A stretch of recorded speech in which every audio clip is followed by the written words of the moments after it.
We take you now to England. If it only were as simple as that. If you could take a man, like a radio wave, and whisk him over the Atlantic, and then drop him through a loudspeaker, and let him wander for a month over the face of this island, would he be any different at the end of his wandering? How would he feel about the war and about England? Would the United States look very much different to him from the outside? From the Anglo-American angle?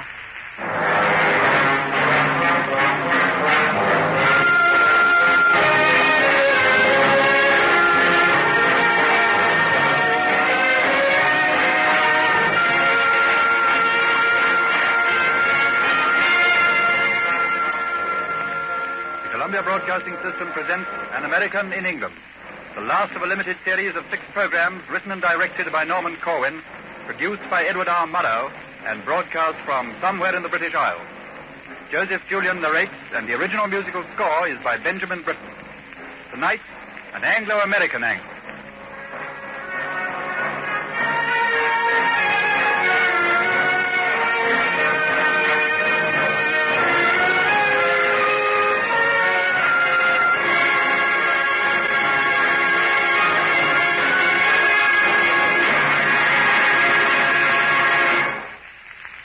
Did you ring, sir? Yes, Mac. I'm going to clear out at the end of the week, so I'd like my suit back from the cleaners. Yes, sir. Going up north, sir? No, back to the States. Going home, eh? Mm-hmm. You know, I'd like to go to America someday, sir. Well, maybe you will after the war. They'll probably be running clippers every hour, on the hour. Might I ask you, sir, before you go on doing anything with those magazines on the desk? You want them? If you please, sir, yes. My wife is crazy about American magazines. I'll tell you what. There are a couple of pieces I promised to read, and I'll do that tonight. But you can take the whole pile in the morning. Thank you very much. Okay. Good day, sir. That night, you go through the magazines. As you fan their slick pages, you find yourself seeing things through the admiring eyes of Mac and his wife. You can fairly hear them gasping at the advertisements. Skinless Frankfurters sends a free booklet of tempting recipes. To a housewife whose sausages have been 60% bred for some time, the skinlessness of Frankfurters must be an interesting improvement. Clean and polish your car with one application of this sensational new polish. Your car will sparkle with that original showroom shine. Mac's car has been in storage for 3 years now and has that original dust pile dullness. For fragrant, shining, clean hair, alive with highlights, get this brand new shampoo today. Mrs. Mac's hair will have to do without fragrance for the duration, and also be unshining, because there's practically no shampoo to be had. You look at the magnificent color advertisements of hosiery and grapefruit and new furniture, and it's like the Arabian Nights. You're not really reading Click and Life, but a series of illustrated fairy tales having to do with a legendary country where oranges grow on trees and where the enchanted pig turns into a beautiful side of Virginia ham. Yes, a kind of never-never land flowing with milk and honey and canned tomato juice. Very far off, the cities without a bomb ruin and the princesses in the nylon stockings. Yes, after being away from home only 2 months, it seems distant and old world.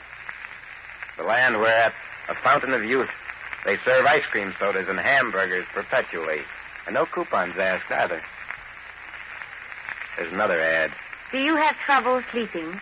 Try the improved Beauty Rest mattress. The Royal Road to Sleep for health and comfort. Ah, that gets you. Gets you sleepy just looking at the ad. It shows a healthy, comfortable American in 4 colors snoozing away on the Royal Road to Sleep. And a good suggestion, too. You're tired. Although it may be only 10 p.m. in New York, it's 3 a.m. in England, and that means you. So you put your shoes outside the door and are just about to get into bed when an alert sounds. You put out your light and go to the window and pull back the curtains. Nothing is happening that you can see. Just some more Nazi raiders flying overhead for nuisance value on their way to bomb 2 old women and a storekeeper somewhere in the Midlands. You close the curtains stretch and yawn. When in England, do as the English do. You go to bed.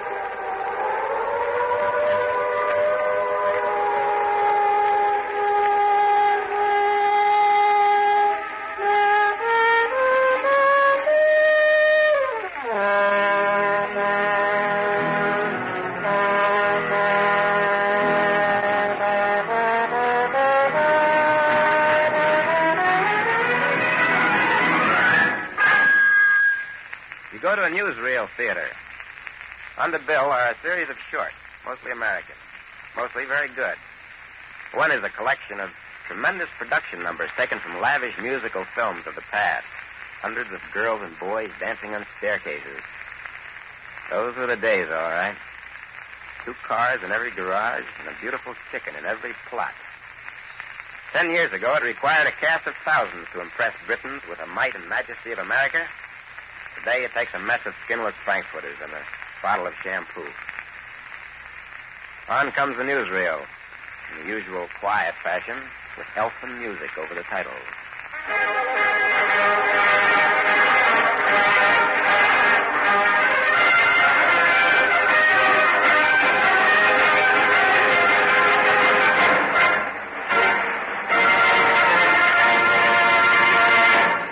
Elfin like an elephant. You're shown a picture of American Rangers and parachutists and flyers in training, and it gladdens your eyes to see them. The voice on the soundtrack says categorically they're the best fighters in the world. And you wonder, looking out of the corner of your eye, how that must sound to natives in the audience who remember the Spitfire pilots in the Battle of Britain. You hope and trust the voice is right. But then, of course, Paddy Finnegan was no slouch, and Wavell's men in Libya and Timoshenko's men at Sevastopol did rather well for second-raters. Next comes an entertaining American comedy. And the audience enjoys all except one scene. A scene in which an inexperienced housewife drops eggs all over the floor and ruins a big cake. That ain't funny in this country. On the way out, you run into the manager of the theater and chat with him for a while. He says he likes Hollywood product, has a great respect for it. The impression most of us get out of your pictures is that the United States is a country of great power and energy, of enterprise. That's why you'll find so many people here want to visit the States. That's the national anthem coming from the screen inside the house. God Save the King. The tune we lifted for one of our own hymns. Playing of the anthem means it's 10 p.m. and the show's over. All movie houses close at 10.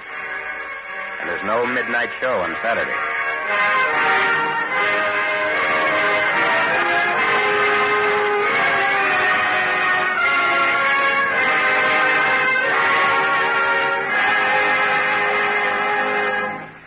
You have an appointment at the London office of a great American radio network.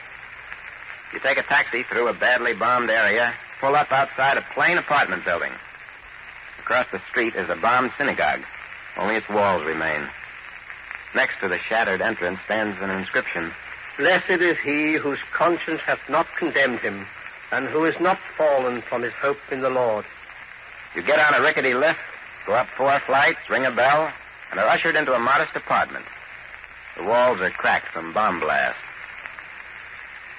You meet your friend, and he takes you along with him to the main building of the BBC. It's battle-scarred and wears war paint. Policemen stand guard inside and out. You descend to the cellar, the sub-cellar, the sub-sub-cellar, and deeper still. There are cots in some of the studios. Many of the staff sleep here. No murals around this place. No conducted studio tours. Nothing for the eye. Grim, almost military. Has special chambers in case of gas attack. Your host prepares to broadcast. The preceding program comes through from America. There's music, and then the voice of David Roth. It sounds far away, as London sounds to listeners at home. It has an unreal quality. Again, the Arabia of 1001 Nights. And then, out of a London cellar, your friend speaks to the rooftops of America. This is London. Soon it will be winter again, the 4th winter of war. It will be a test of moral and physical endurance such as only the veteran can meet. This is now a veteran people. The future holds anxiety, but no terror. From you, they ask not sympathy, but understanding. Not help, but comradeship.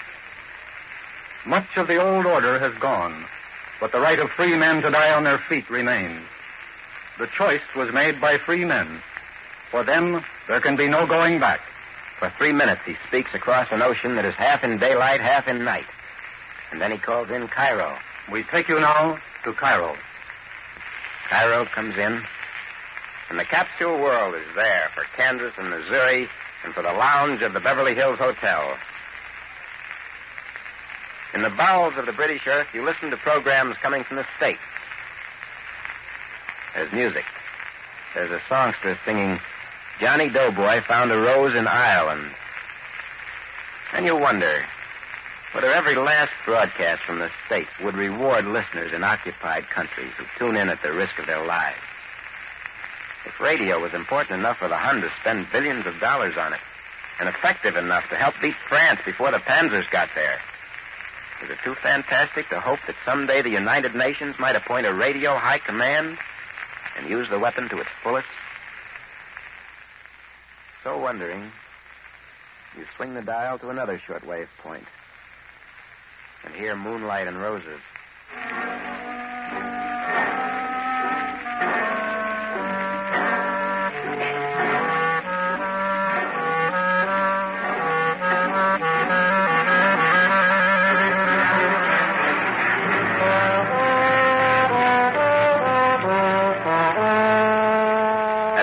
Savoy Hotel in the West End of London, you find on the dinner menu an item reading, Le tasse de consommé au Vatrovsky, Staline.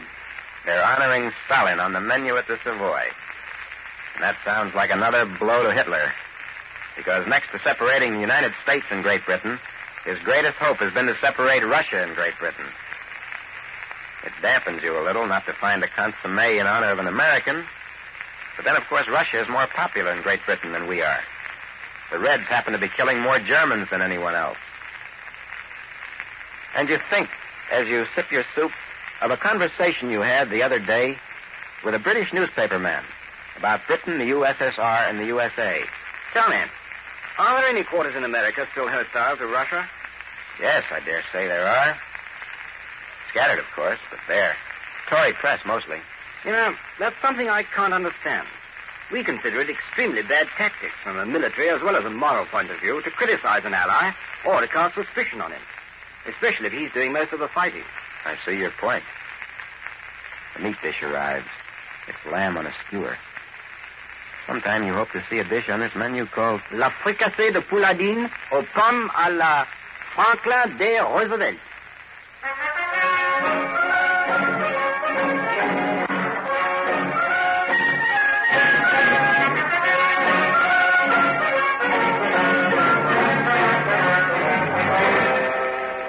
The man leaning against the counter in the pub looks depressed.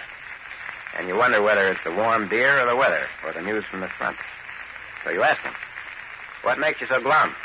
Oh, I don't know. I guess I missed the good old days. Before the war, you mean? No. I mean the Blitz days, when we were getting bombed every night. Are you kidding? Not at all. There was spirit then. We were in the thick of the fight. Everything we did took on a kind of importance, because it might well have been the last time we did it. But this suspended animation, this frustration, this business of war settling down to be a normal condition. I don't get it. I should think you'd be grateful for quiet nights. Well, yes, I suppose you would think so. You're an American, and your country so far is only ankle deep in the war. The things that happen to people when they're up to their eyebrows in it, expecting bombs in their living room, are not so terrifying as you might imagine. In fact, being up to one's eyebrows in war can be inspiring. Your friend gets up to order some beers, and you fall to wondering whether your fellow Americans will need the stimulus of danger and fire from the sky to drive them to the greatest possible exertion. You wonder whether your people back home would stand for any sniping and beefing If they were raided as a matter of routine twice daily, or if the enemy were besieging Pittsburgh, would they still tolerate radio commentators who complain about the dim out?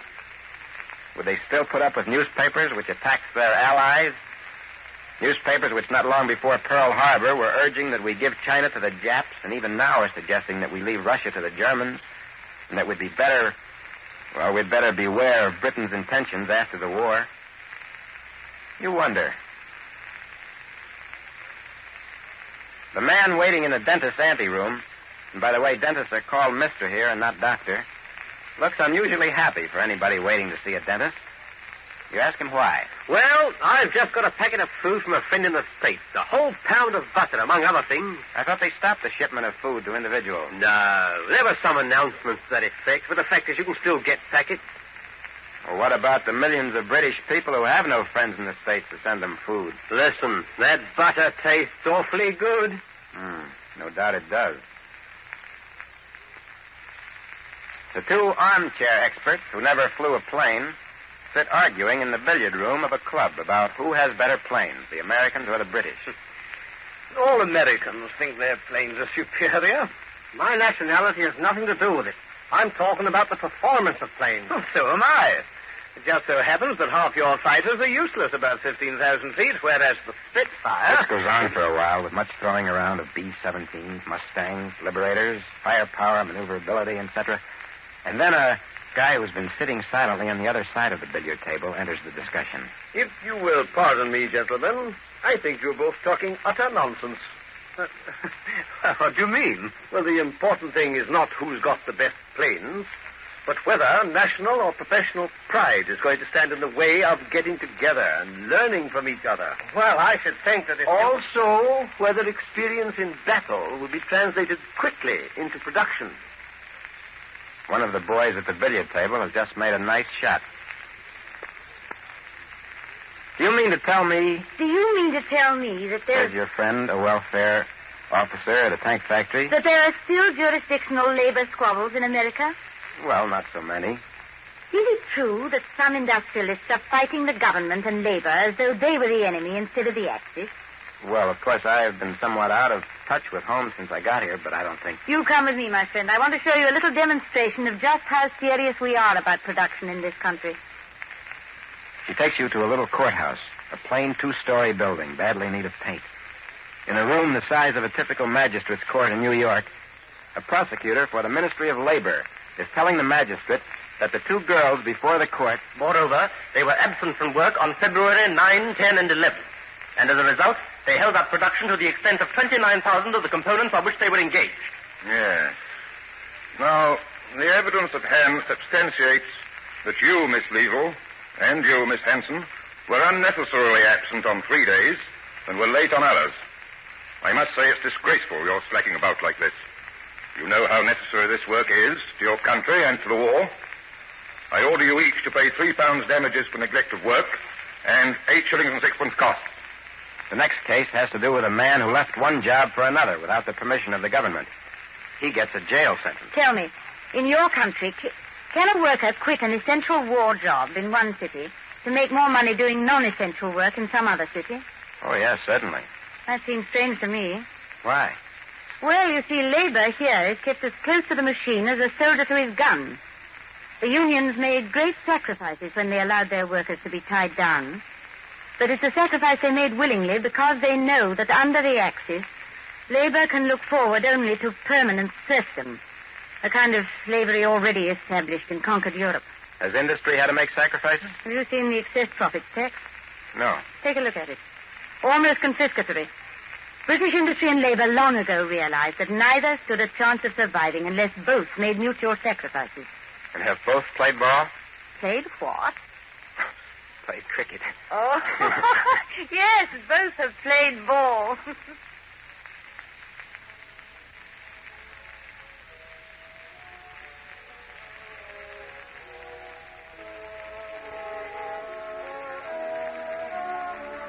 This is the last listening you'll do on a British radio before setting out for home.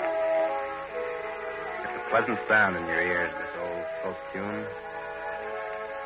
This is the England of September sunlight, green fields, and a sonnets of peace that you learned in high school.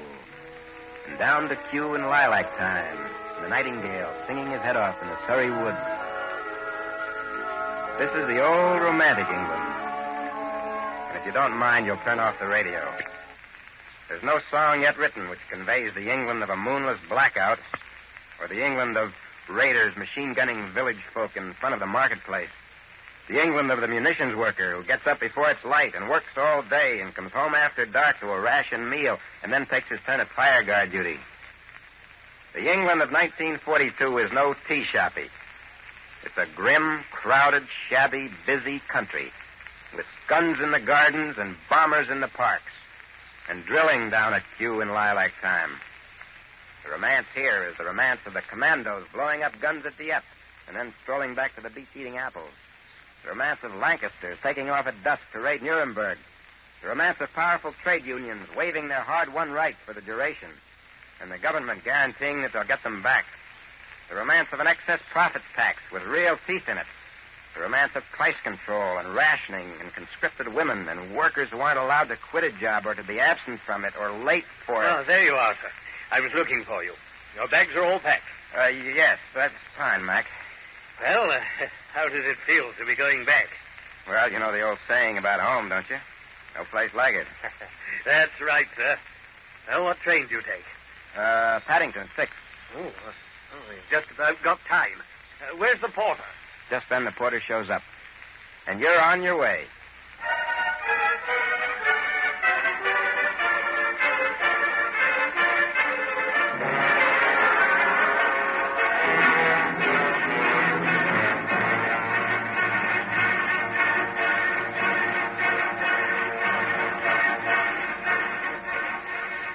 West you go, young man. West in the direction of the Irish Sea and the Atlantic Ocean. Due west to the hemisphere you call home.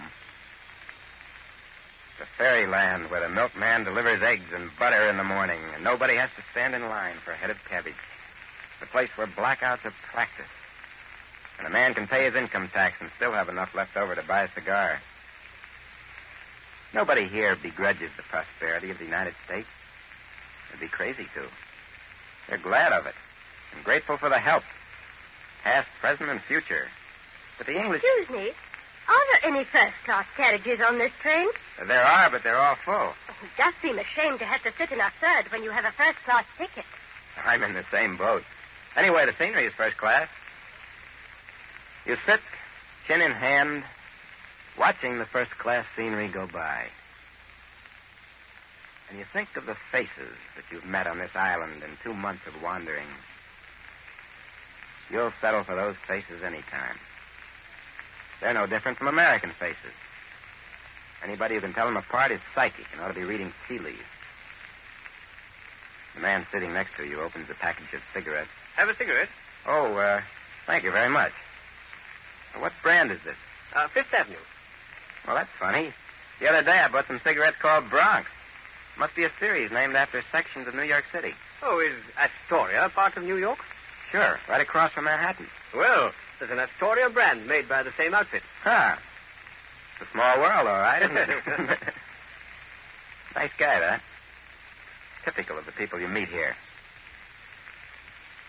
You take a deep drag of Fifth Avenue. And with it, you inhale a solemn thought. There are a lot of typical nice guys on this planet. How does it happen they don't get together?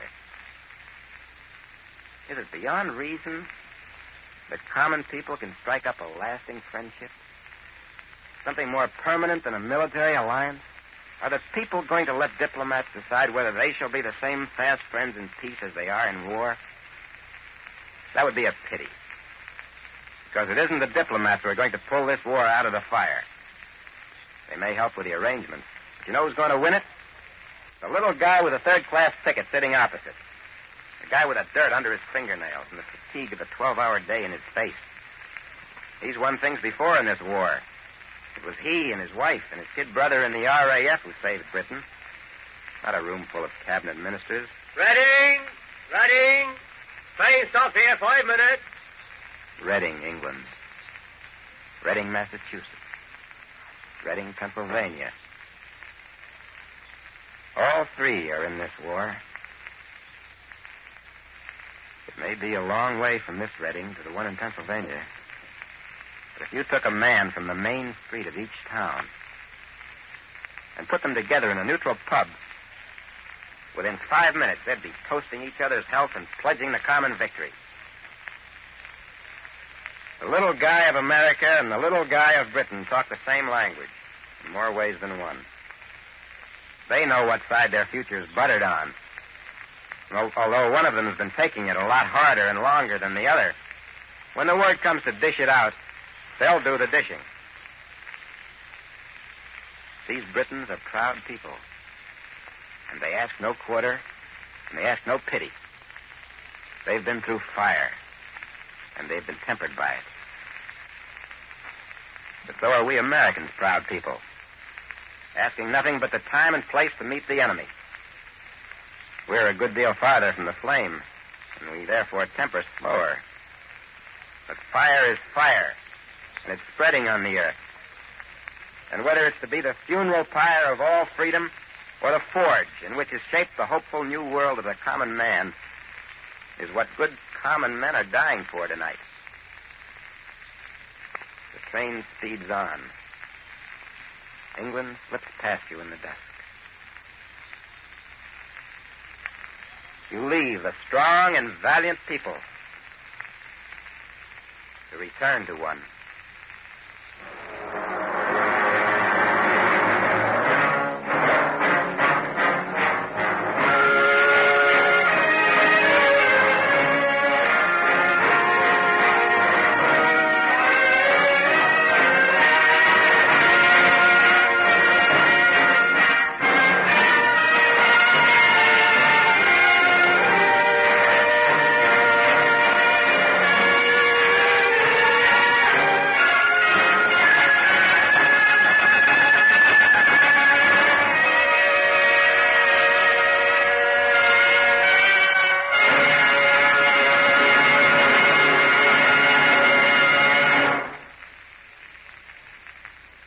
Listening to the Columbia Broadcasting System's presentation of An Anglo-American Angle, the last of a limited series of 6 programs under the title of An American in England, written and directed by Norman Corwin and brought to you by CBS direct from England through the facilities of the British Broadcasting Corporation. Joseph Julian narrated, and the original musical score was composed by Benjamin Britten and performed by the Orchestra of the Royal Air Force under the baton of Wing Commander R.P. O'Donnell.